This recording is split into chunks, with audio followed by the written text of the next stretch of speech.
फौरन दुरुस्ती की आवश्यकता है। बहुत बहुत धन्यवाद। घनश्याम तिवारी जी, घनश्याम तिवारी जी।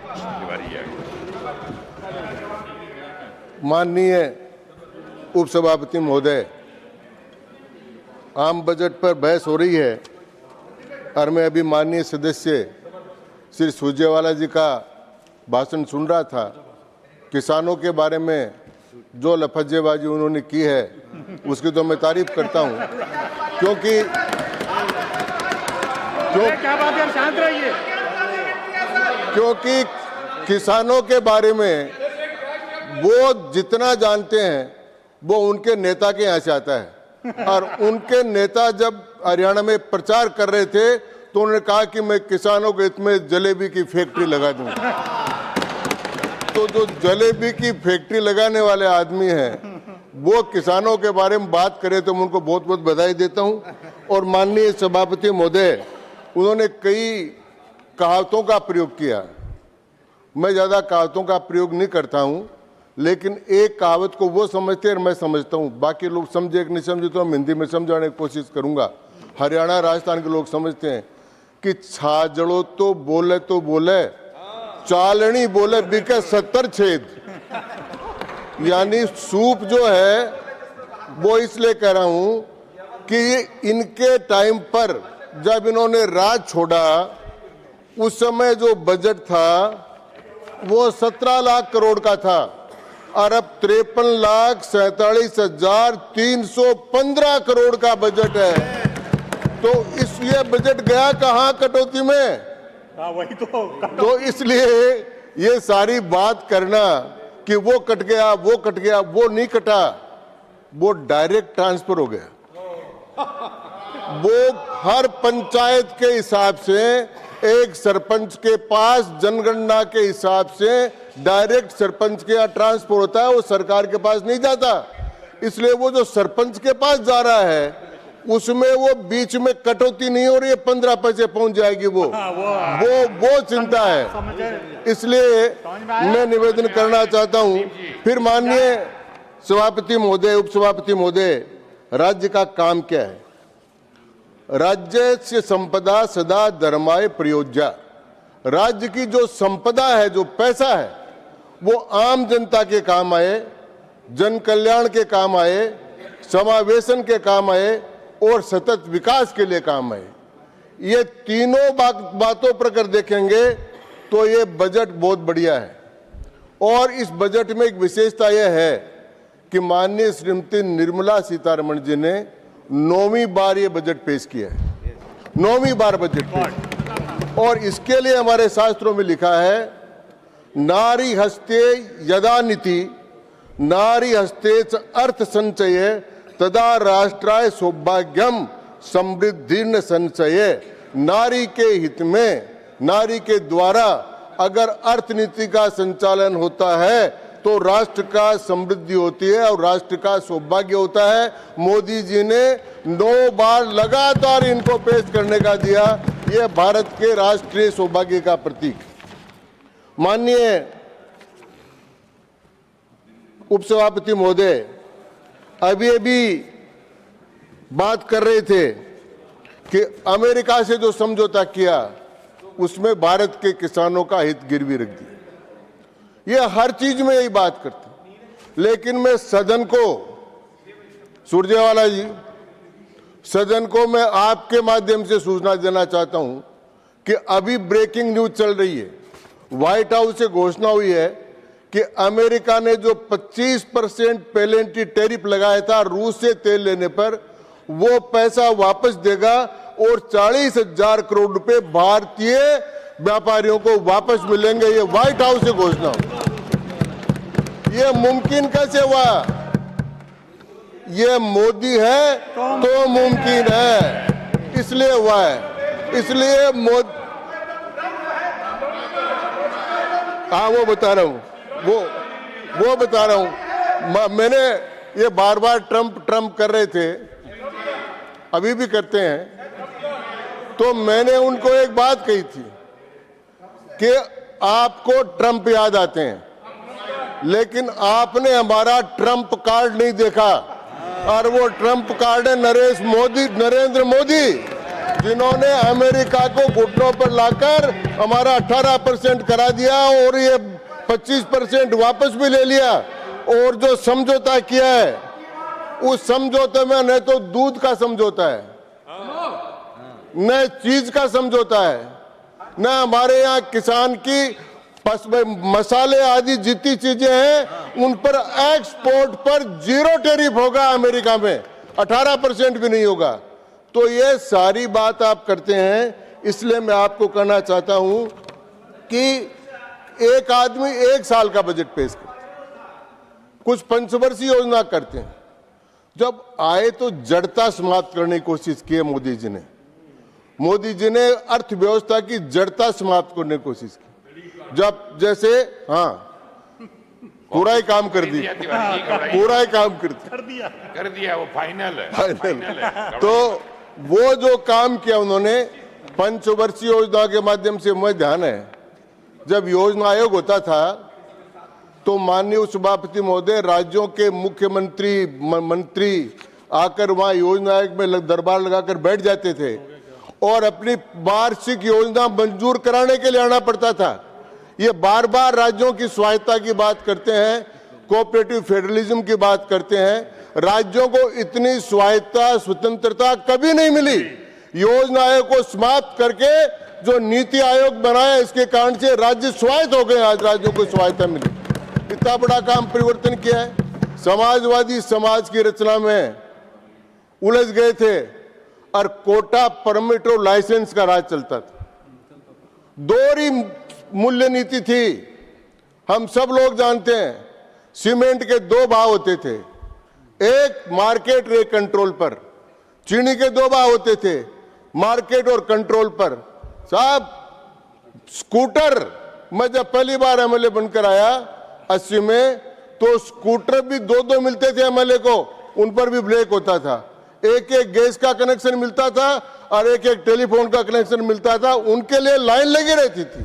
क्या चेंज कर दिया भारत को आज, इसको नहीं देख रहे? सारा काया पलट हो गया।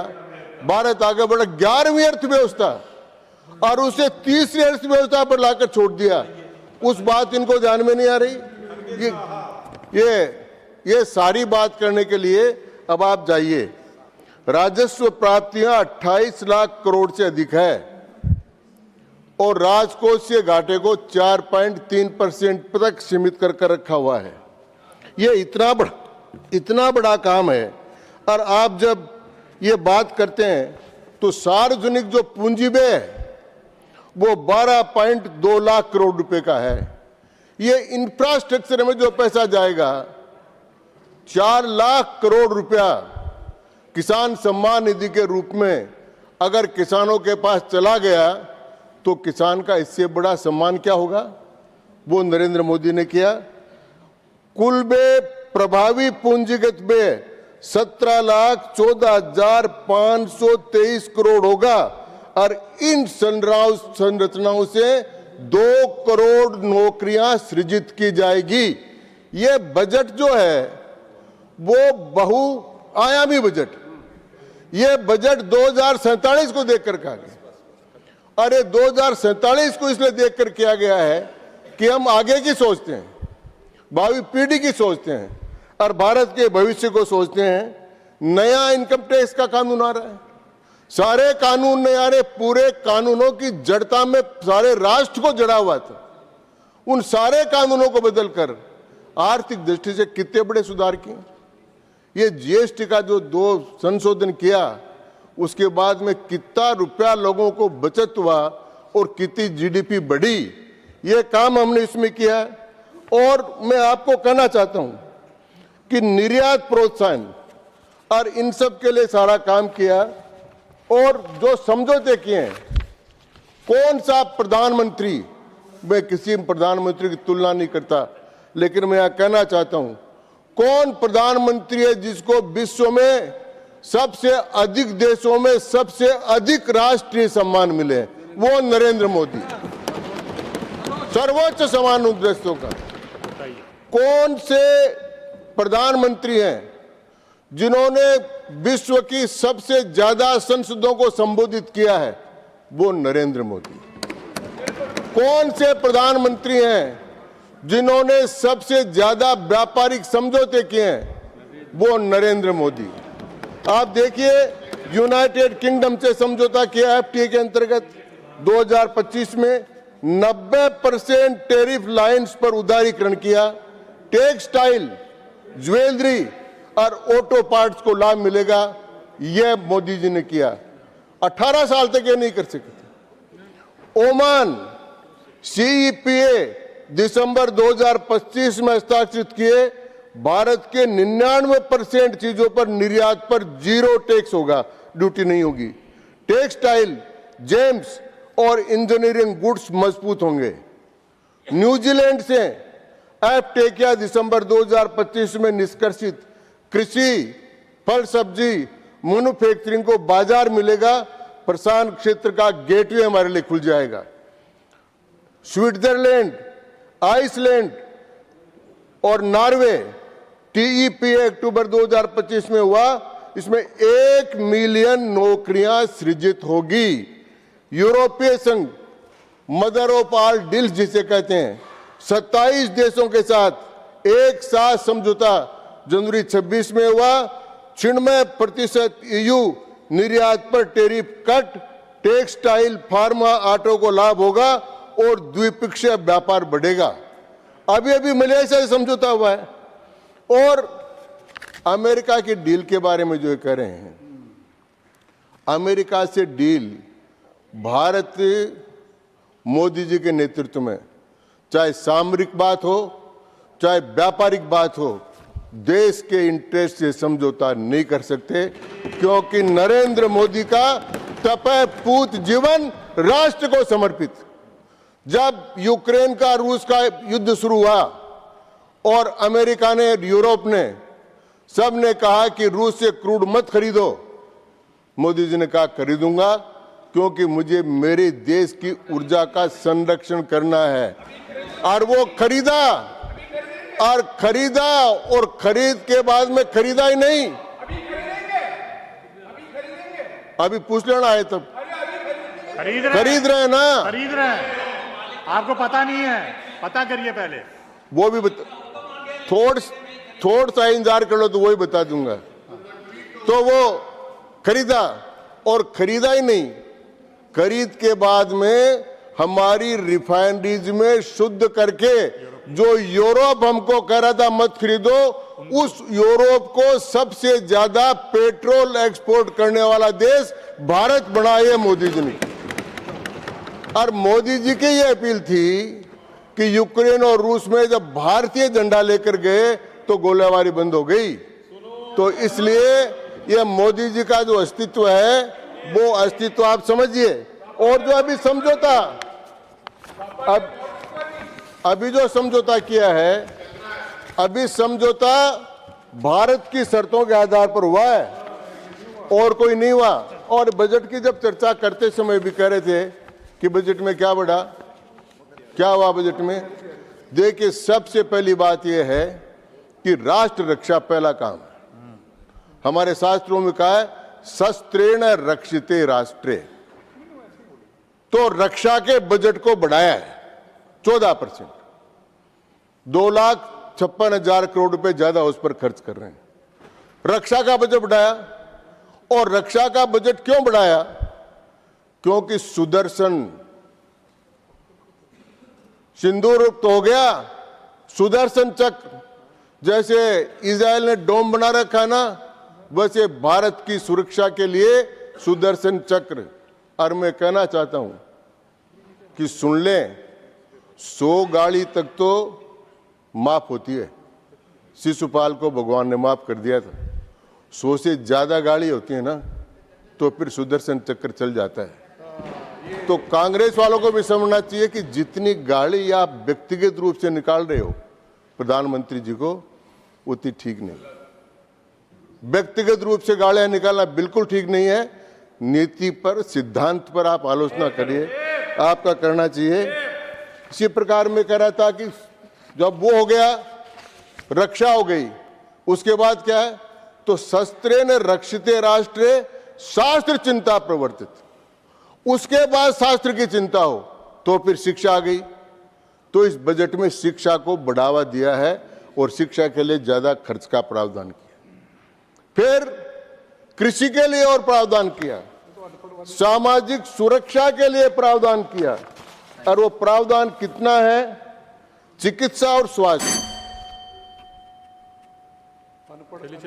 मैं शुरू किया, खत्म करूं, एक मंत्र के बाद खत्म कर दूं। तो वो अनपढ़ वाली बात तुम जानते हैं दोनों, सुरजेवाला जी में जानते हैं दोनों अनपढ़।